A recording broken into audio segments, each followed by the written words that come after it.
right. Well, good afternoon. Let me just get my screen set up here so we can share. And certainly you'll have the opportunity to see, hopefully everybody can see the screen. I'm just going to get it started so that I can switch it over to now display options. There we go. Hopefully now you see the full screen. So yeah, you'll have the opportunity to see the calorimeter. And I think that is probably one of the cornerstones of our research here, seeing the effects of heat stress. So moving forward, thank you very much for attending this session today. And I'm going to break up my session first at looking at the effects of heat stress in vulnerable populations, and then we'll move on to look at heat stress in occupational settings. So to start things off, I think everybody knows what happened, obviously, in the West.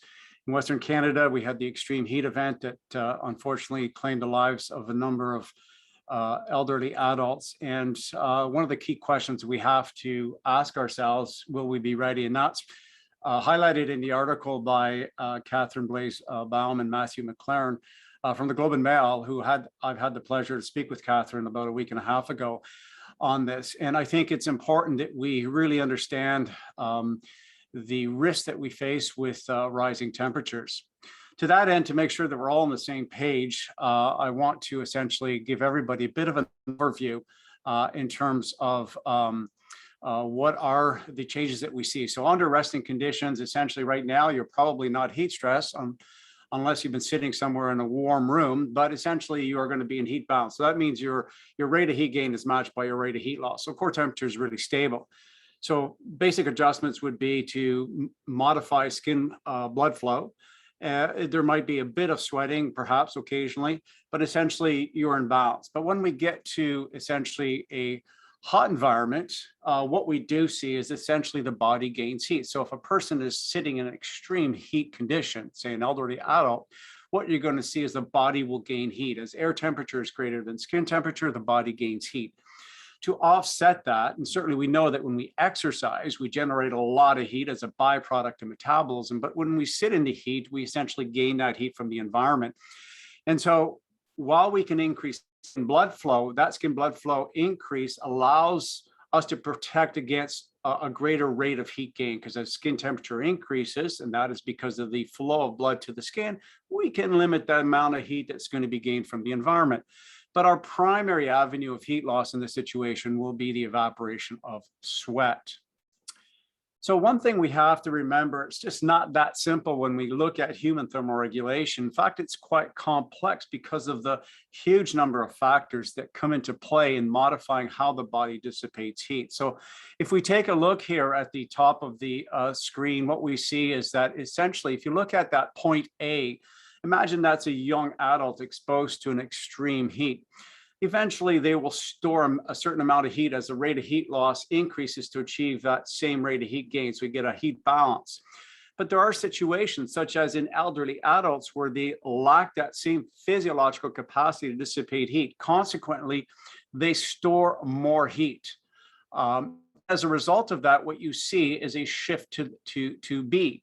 So essentially, they gain more heat, core temperature obviously is going to be higher. So we have to consider the different factors, both inter-individual as well as intra-individual factors that can modify how the body dissipates heat. Now, to talk about how, or to give you some insight on how we really assess how these factors affects the body's physiological capacity to dissipate heat, we use the world's only calorimeter. And I'm going to show you a video in a second. That calorimeter provides you with the gold standard method of measuring both evaporative, so the evaporation of sweat, and the heat that's gained from the environment, so dry heat exchange. So those are the two key things that it measures. When we also include the indirect measurement of the heat produced through metabolism, we can then measure how much heat is stored in the body, giving us, when we apply this during exercise, or when we apply this during exposure to heat, we can understand how these factors impair the body's ability to dissipate heat. So let's take a look at the video here. Hi there. Welcome to the University of Ottawa's Human and Environmental Physiology Research Unit, located in the heart of our nation's capital. Let's see how things are heating up inside. We are first and foremost an environmental physiology laboratory that studies how hot weather and physical activity impacts our ability to perform and work in temperate and hot conditions. Our goal is to bring what we learn in the laboratory and apply our knowledge to a practical setting.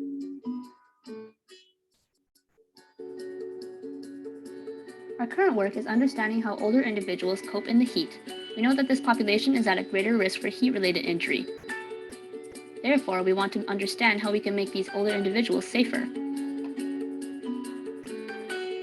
This unique device is called a direct calorimeter, the only one in the world that can accurately measure how our body's 3 to 4 million sweat glands work together to help us lose heat. Start pedaling in 3, 2, 1, go.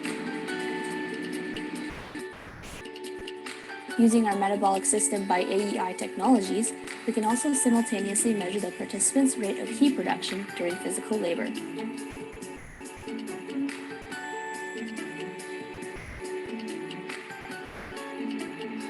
Researchers are able to monitor in real time how much heat the participant is losing and how hot he is getting. So how hard was the exercise? Pretty tough in the heat. All right, so that's basically a sort of a brief overview of the calorimeter. So that brings me to poll number 1, essentially to see if you get the basic concept of a calorimeter.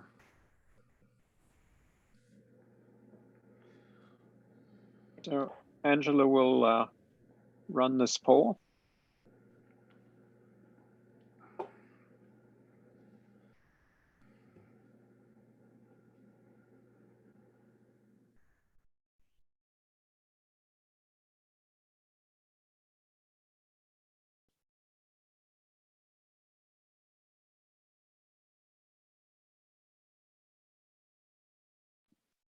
Sorry about this. I can't do anything because I'm not a co-host here. Just let me know when you want me to end the poll. I can do that here, I think. Oh, there we go. Fantastic. All right, I think this is the results, if I'm correct. So fantastic. Obviously, the majority of you have gotten the answer correct. Number 1, how much sweat is dripping from your body? Again, remembering that the calorimeter measures the amount of sweat that's evaporated. So that's a high level of precision that we have and be able to measure very precisely how much sweat is evaporated. Sweat dripping off the body produces no benefit to the body, remember that. And then, of course, we're measuring dry heat exchange, a heat gain from the environment. Of course, calories burned would be the metabolism, and that's an indirect measurement. And of course, how hard the heart is working is irrelevant in the context of this. So thank you.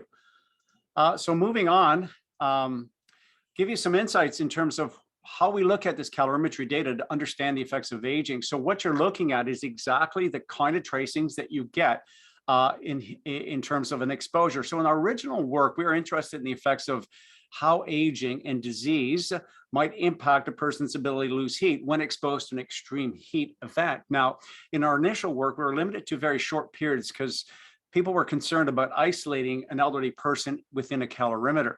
So what you see here is the blue dots represent the amount of heat. So when you go from a cool room to hot room, this shows you how quickly the body adjusts. You're continuously rapidly gaining heat.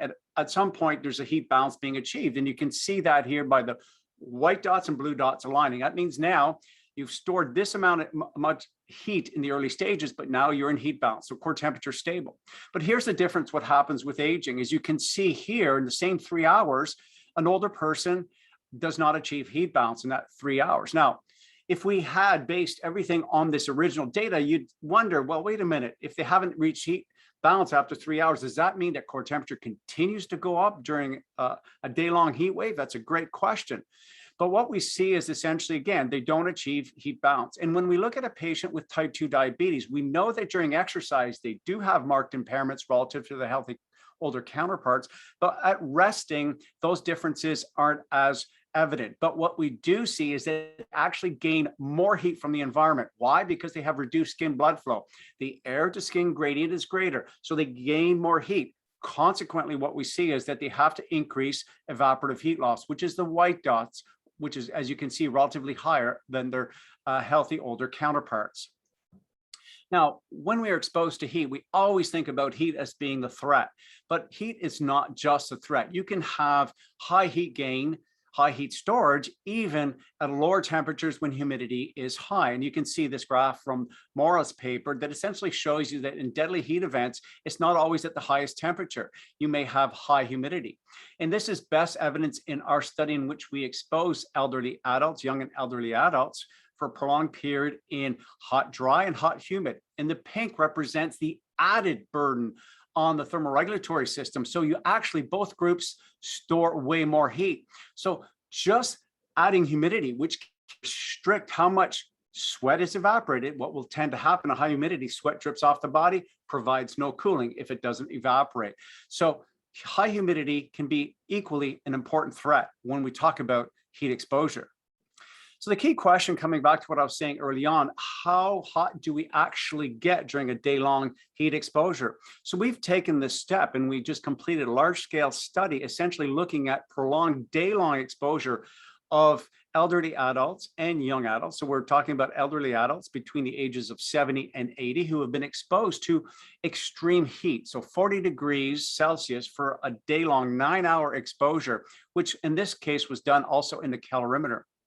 But essentially, you can see that if we look at the 3 hours, just like what we saw, core temperature is still going. So they didn't achieve that heat balance as we saw previously, but we see that after about 4 hours, they do begin to achieve heat balance. But the problem, it's still at a level that's creating a significant physiological strain on the individual. So it is still a level of hyperthermia that you can see is sometimes even higher than what we see in an exercising adult.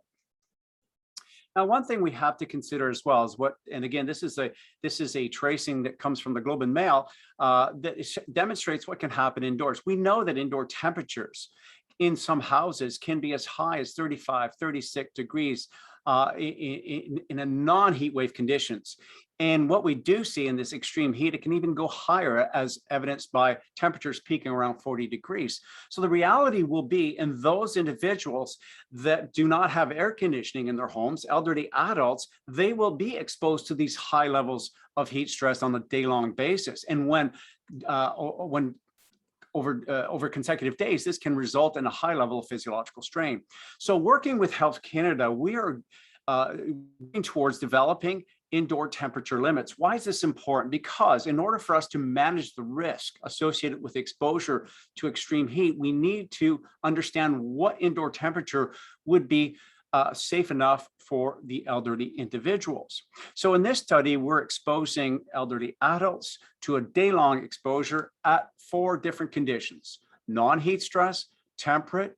Again, this, if anybody recognizes the 26, this would be the recommendation from Toronto Public Health a few years ago, who suggested that 26 should be the upper limit of indoor temperature. 31 represents the range, the upper limit that has been suggested by the World Health Organization. And 36 represents some of the indoor temperature peaks that have been measured in one large study that was conducted in Detroit, just south of Toronto. So again, and we saw again in BC that these can be very high. So what we see here in this day-long exposure, so let's take a look at the tracing. So here are the elderly individuals exposed to this prolonged exposure. And you can see that at 26 and below, that essentially core temperature is fairly stable, no problem. Not a big effect on the individual. But as we get above that, you can clearly see that essentially you have temperatures, core temperatures that are rising. Now, this may seem relatively benign to you, but you have to remember these are day-long exposures and heat events are not a single day. So when we are under stress, as we would, and imagine that these are the kind of core temperature increases that one might see in exercise, and you can imagine the stress that it also places on the cardiovascular system. So let's take a look.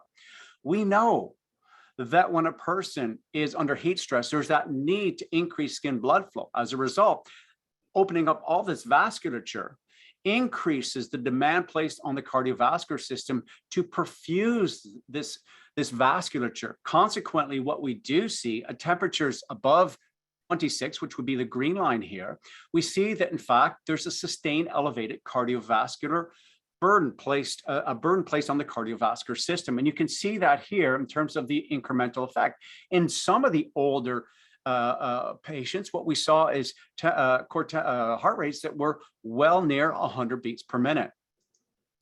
but it also impacts blood pressure regulation. So one of the things, obviously, that we see in trying to maintain this perfusion of the skin vasculature is the need to maintain adequate flow. And so again, you got to remember that as people are exposed to heat, they're also sweating. So there's increased dehydration.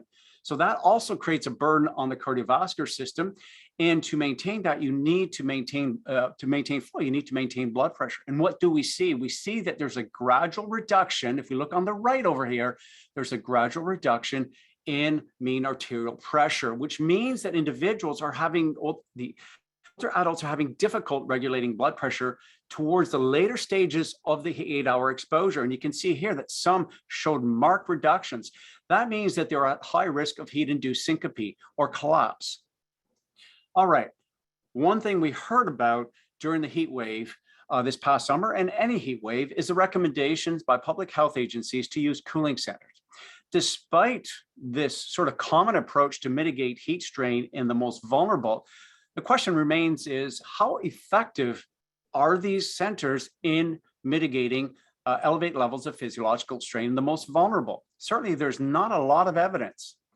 So in our work, we just finished a large-scale clinical investigation assessing just that. How effective is exposure to a cooling room in protecting against these increases in core temperature? So here's the original graph that I showed you, the orange tracing. Look to the top right over here. So you see point A, which is the first 3 hours, and then typically it's recommended by the World Health Organization, Center Disease Control, Health Canada, about 1 to 3 hour exposure of a cooling room. Okay, if we assume, for example, somebody living in long-term care facilities and don't have to walk to a facilities, let's assume this for right now, because we're removing the metabolic heat generation. So transitioning from a hot room to a cool room, you can see that core temperature goes down. Now, we have to be careful when we're talking about core temperature, because essentially it may give us a false sense of how much heat is stored in the body. So what we do see, it does go down, and then immediately upon re-entry to the heat, it goes back up to a level very similar to what we saw before, or with those groups, those individuals that were not exposed to the cooling room. What's important to understand here is that there's a more rapid increase in core temperature during this period. Now, one thing I want you to remember is when we talk about calorimeter, think about this. A calorimeter knows how much heat the body's storing, because if I was to infuse 100 marbles into your bloodstream, a calorimeter knows there's 100 marbles. Now, let's say I use a rectal temperature sensor, and it is able to sense those marbles. It may sense I have about 30 marbles in the vicinity, but it doesn't know where the other 70 are. So it really is just a surrogate measure of how hot the human body really is. And so one thing that you see here, this is the important part, the difference here, we see, if we look to the bottom left over here, you see that blue area here out in the final 3 hours, that means that essentially they're storing a lot of heat upon reentry, and that's very rapid heat gain. And you can see to the right that when you look at the last 3 hours, those people that actually were in the cooling room actually stored way more heat. They still have a lot of heat in their body.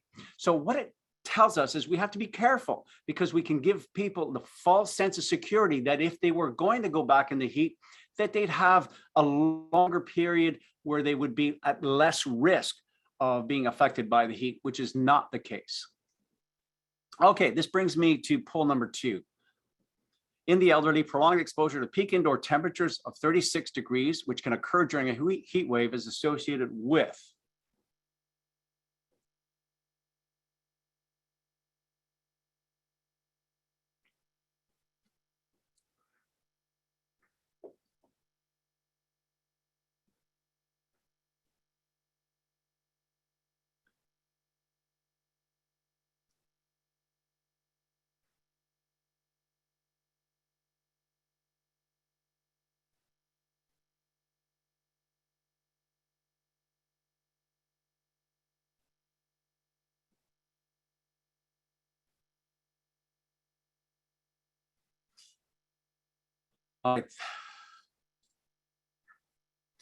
So thank you very much for those that participated. It's a bit of a trick question, because the question says essentially, or one of them says sustained rise in core temperature. And that's sort of the trick, the sustained rise. there is no sustained rise. Essentially, it plateaus. So there's heat balance. However, the strain, the thermal strain is high. So essentially, core temperature was going up. Remember, in the first 3 hours, core temperature was going up, but now we're seeing it's a stable, albeit elevated level of hyperthermia, which still is stress. The key outcome, or the correct answer in this case, would be reductions in blood pressure. Thank you for participating on that one. And moving forward, let's transition now to occupational heat stress. Something, again, that we've done extensive work, both in the lab and in the field across North America. So one thing that we know, and I'm sure all of you know, that there are many different guidelines out there, and the government of Canada, and certainly within our own provinces across Canada, recommend various exposure limits driven by different guidelines. And certainly the one that's most relevant or used by people are the American Conference of Governmental Industrial Hygienists threshold limit values, or action limit values. Action limit for non-acclimated, and TLV's threshold limit for acclimated workers. And the idea basically is that essentially you would use these very specific parameters, the environmental conditions, the level of clothing insulation, because that's going to affect the amount of heat that's being stored, and the work effort, or the amount of heat. Remember, when you're doing work, a byproduct of metabolism is heat. And unfortunately, we're very inefficient system, so we generate a lot of heat, and a lot of heat very quickly. So that essentially that defines the level of heat stress. So as a consequence, what we do see is that we define those exposures, and those exposures here based off of these metrics. And so when we work above or below those thresholds, we can either be at high risk or low risk. But the one thing, as we'll see from our work, there's the assumption that these guidelines work. So based off of our work and that of others, we have seen in our assessments of miners, deep mechanized miners, such as those in Valley and Sudbury, as well as those in Val d'Or, Quebec, we know that miners experience dangerous increases in hyperthermia on a regular basis. And we also know from our work with electrical utility workers, as you can see on the right, these are two examples of workers that had extreme elevations in core temperature. This was not atypical, but rather common amongst these workers that are wearing these highly insulative garments that you can see in the picture on the top right. A little difficult to see, small picture.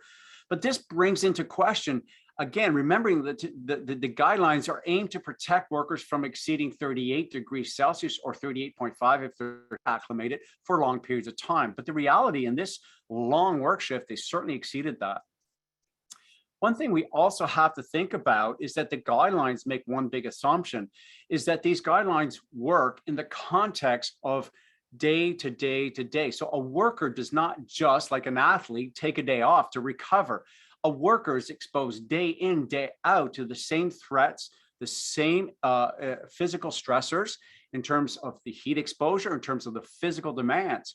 And what our work has shown, both in the field, in the lab, in this case, in the field, is that essentially the workers, despite on day 2, lowering their overall effort, as you can see here, okay, you can see that essentially they're spending more time at rest, as the bottom chart here, relative to day 1, yet they have a higher core temperature, a higher burden on the cardiovascular system, as exemplified by the higher heart rate. So this raises a lot of questions about applicability of these guidelines on a day-to-day basis. And then when we come back to the lab base, and we want to test this, because again, if you look at the guidelines, it says these are guidelines for 5 days, when a worker is working 5 days per week with conventional breaks. So when we actually came back and assess an older worker, middle-aged to older worker, which is the common worker that we're seeing and that we're testing quite frequently, you can see that when we put them in the calorimeter, and this is again the heat loss, you can see that there's a gradual decay. Now think about it. If you're working day in and day out, the stress, the physical stress, the fatigue, those factors can impinge upon your body's physiological capacity to dissipate heat. And we're seeing it here. And this is exemplified by an increased level of hyperthermia. So this is important observations, because it begs the question, are we adequately protecting our workers, especially our older workers? Why? Well, the assumption is one size fits all. But the reality, when we come back to the same factors that I was talking about earlier, disease, age, sex, physical characteristics, and within subject, for example, their hydration status, level of acclimation, sleep quality, all of these factors can impinge upon the body's ability to lose heat and cause greater heat storage if there is an impairment associated with that factor on a person's ability to lose heat. So let's take a look in how these or some of these factors can affect us. So we are particularly interested in understanding how, again, using the existing guidelines, are they adequately protecting older workers? So what we did is we used two of the conditions you see over here at 28 WBGT and at 29 WBGT using work rest allocations over here. So what you're looking, we did this in a calorimeter, and you can see here the changes, but we're going to reflect this as more as change in core temperature because the aim, again, and these are non-acclimated. So you're looking to make sure that core temperature remains at or below 38 degrees Celsius with occasional excursions above. But what you see for the vast majority of the young individuals, and again, we had them exercise for 2 hours, and you'll see the 4 hours is purely an estimate based on a projection based off of the rate of core temperature increase. So what we see is essentially for the young workers, the vast majority stay below that 38 threshold. However, when we look at the older and the dark gray over here, what do we see in the solid bars? You see that all of the older workers exceeded that limit. And when we shift over to the work rest recommendation as we get into a hotter ambient condition, certainly the younger fared better in this situation, as did the older, but they still exceeded that limit. And if we were to extrapolate on both these conditions based off the core temperature, you can clearly see how the older adults, the middle-aged to older workers, would be more affected. Surprisingly, this is consistent with the graph that I showed you before about that rise in core temperature that we've seen in electrical utility workers, that we've seen in miners that are working in arduous environments where it's hot and where they're wearing these protective garments. So why is it important that we understand the aging workforce in context of these guidelines? Well, first, it's important because we have an aging workforce and we have to protect our aging workforce. This group of workers are going to be exposed to these extreme conditions. And we know from the work that we've done that through our lifespan, as we see, as I'm sure all of you, and unfortunately myself included, when we are going, as we get older, we're seeing this deterioration in physiological function, which includes deterioration in your fitness, right? We don't have that great aerobic capacity that we did when we were 21.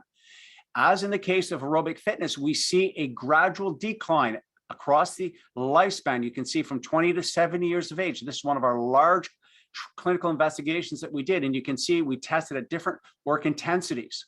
And you can see that at the difference across the lifespan is about a 4% reduction in your capacity to dissipate heat.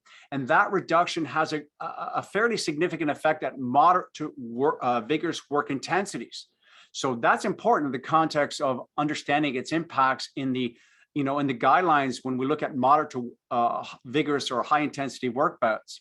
So if we translate this, what it would look like is this. If we're doing intermittent work as we would do in the field, here's a young individual, the dark gray bar, and the pink represents how much more heat an older person would store. Now, other thing that we have to consider as well is that women have a reduced capacity to dissipate heat. And this sex-related difference is maintained through the lifespan. And it's approximately a 5% difference, which is important. And this is part of our earlier work that was done with Dr. Gagnon, my former PhD student. And we showed that this difference is, again, due in large part to differences in end organ function, being the skin vasculature and the sweat glands themselves and how they function.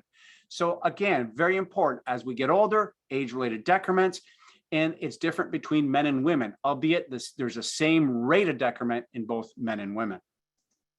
Now, come back to the same thing we talked about when we're exposed to humid conditions at rest. Well, in working in the heat, exactly the same effect. As you can see, performing intermittent exercise for young adults, take a look at when you do the same work in humid condition. So just think about it. It's not only the heat that's a threat. It can be, again, moderately heat. It can be as warm as 28 degrees Celsius, but high humidity, you're going to store a lot of heat. Now, what factors can change or alter these age-related changes or impairments? Well, the one big study that we showed is when we looked across young, middle-aged trained, middle-aged sedentary or untrained, and older physically active, what we saw when we compared middle-aged trained and untrained during intermittent work in the heat, we saw that middle-aged untrained had an impairment, greater impairment in heat loss relative to the middle-aged trained. In fact, the middle-aged trained, around 50, responded almost similar to the younger habitually active counterparts. So that's a good sign. That means if we stay fit as we get older, and if you think about workers, how we talk about managing their health, well, participating in a physical fitness program is important for workers. I hear a lot when I go to the southern states, workers saying to me, you know what, I work all day, I don't need to train. The problem is they never get that stimulus to improve physical fitness, overall aerobic capacity. So it's important to think about it in terms of managing the risk that a person may face who is older, in terms of the risk that they may face in developing a heat-related injury while working in the heat. All right, chronic disease. Chronic disease, well, we know the prevalence of common chronic disease, such as type 2 diabetes and hypertension, is on the rise as our aging, so is our aging workforce. So these age-associated disease do have an impact. And on the right, what you do, sir, on the left, what you do see is one of our original papers from a number of years ago in which we assess sedentary older adults with type 2 diabetes. And what you're looking at is we used a fixed heat load. So that's the squares over here. Everybody has the same stimulus. And that stimulus, again, we compared it between the healthy older, which is the open white symbols, and the type 2 patients with type 2 diabetes. And you can clearly see that the patients with type 2 diabetes never achieved heat balance. They had this separation, which is the area here. They're gaining more heat. That's the difference between the healthy and the patients with type 2 diabetes. In a subsequent paper published in JAMA, we showed that there's a difference in their physiological capacity, their maximum physiological capacity to dissipate heat, which we saw here is a decrement of 20%. I can tell you, and I'm not showing this right here, but I can tell you that with exercise training, which would be the heat acclimation of about 7 days, you can actually reverse that in patients with type 2 diabetes, which suggests that exercise is not only important in managing type 2 diabetes, but it can also have important benefits in improving thermoregulatory control in these individuals. Poll number 3, aging is associated with a decrease in heat dissipation. That is,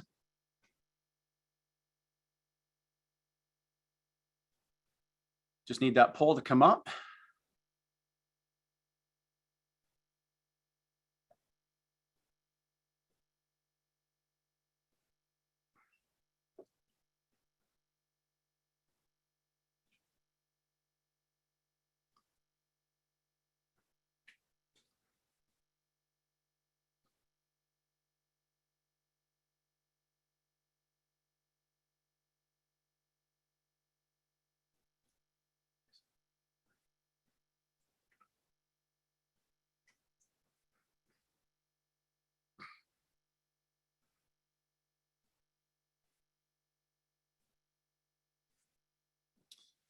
Right on. Awesome. You guys are awesome. Clearly, you got this one right. So indeed, A and D. And I think what's important here to understand is that as we age, we are, as with other physiological systems, our ability to lose heat is going to decrease. And we can reverse that. There's different strategies, and that is to maintain your aerobic fitness, which again affects most other systems. And certainly, again, remembering that at the end of the day, there are marked differences between men and women.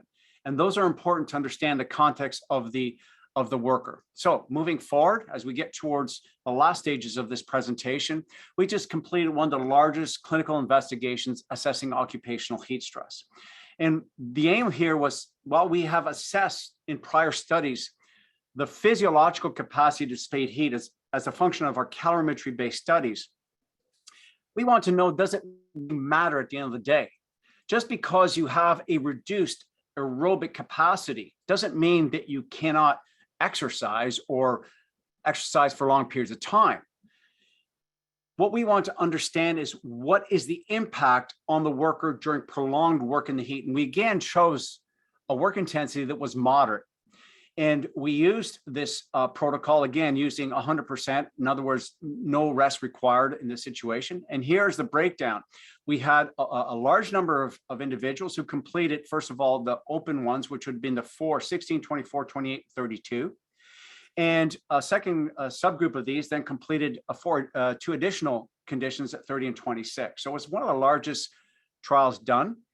And the aim, again, is to look at the physiological changes during prolonged work in these different ambient conditions. But I'm going to focus on the hottest condition for today, because generally speaking, there weren't too many major differences below 28 degrees, WBGT at 28. But there are some fundamental differences when it comes to uncompensable heat stress, which I think is important in context of what we saw in BC, because there are many workers that face some very arduous conditions during this period. So bit of a intense slide here, but let's just focus on the important part over here. Let's just look at what we're seeing over here. So what you're looking at is essentially at the end of the 3-hour exercise at 32 WBGT, 32 degrees Celsius WBGT. And you can see that essentially in a cool condition, that a type 2 relative to a cool condition in the heat, a person with type 2 diabetes has a reduced exercise tolerance, number one. And you can see, though, that relative to their healthy counterpart, no major difference. So you can see that again over here, marked reduction in tolerance time. However, surprisingly, this is important, there were no differences in the core temperature from temperate to hot in both groups. They had the same change. Reduced tolerance, so that means exercise time, and same thing for heart rate reserve. Same burden on the cardiovascular system. Now that's important. Think about how NIOSH has been recommending that essentially we began to include physiological monitoring as perhaps a way to mitigate or at least manage heat strain in workers. The challenge you face, however, is you have workers that have chronic disease. What you're going to see is the exact same heart rate, same core temperature.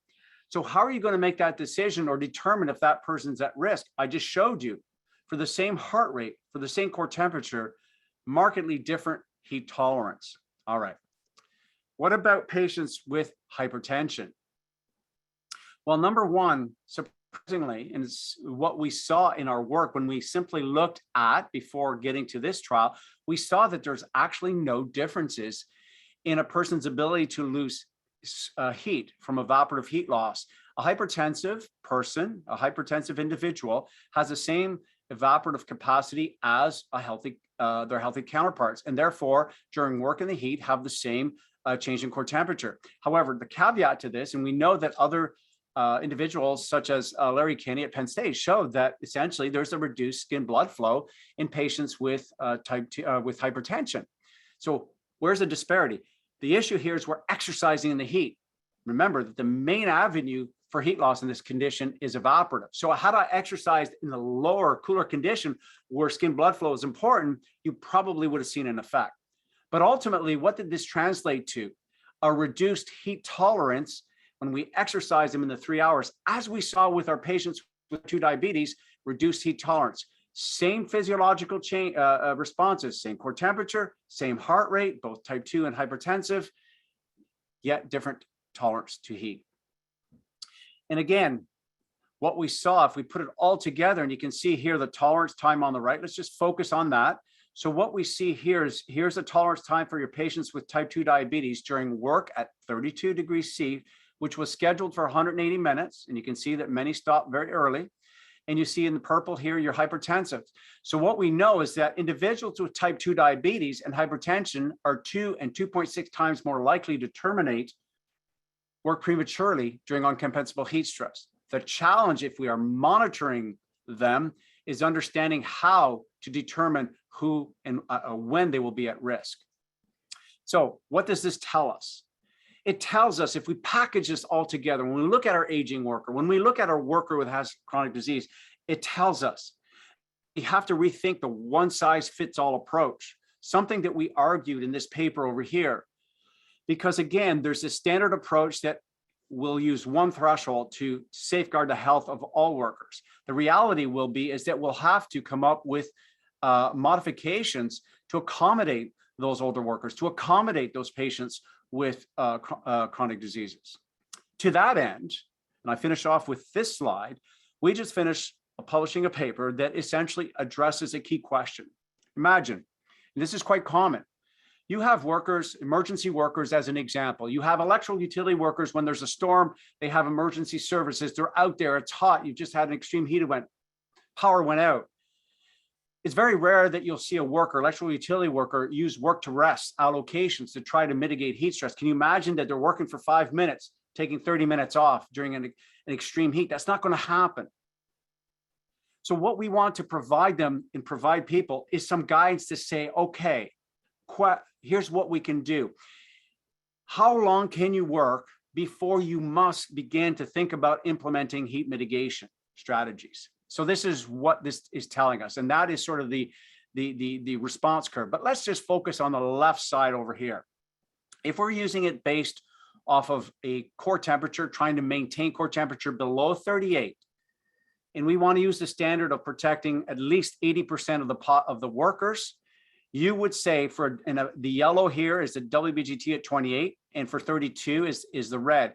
So at 28, you would see that the work time before you would start implementing a heat mitigation to prevent increase in core temperature above 38 would be at 60 minutes. So they could work safely for 60 minutes. After that, they would have to start implementing heat mitigation, which means you could either have them in a cool room or change the work group, have another worker come in and substitute, okay? So in emergency situations like that, or work conditions where it is a time-sensitive job that needs to be done, this is a good strategy to take. And you can see that certainly at 32, it's much lower, around 43 minutes.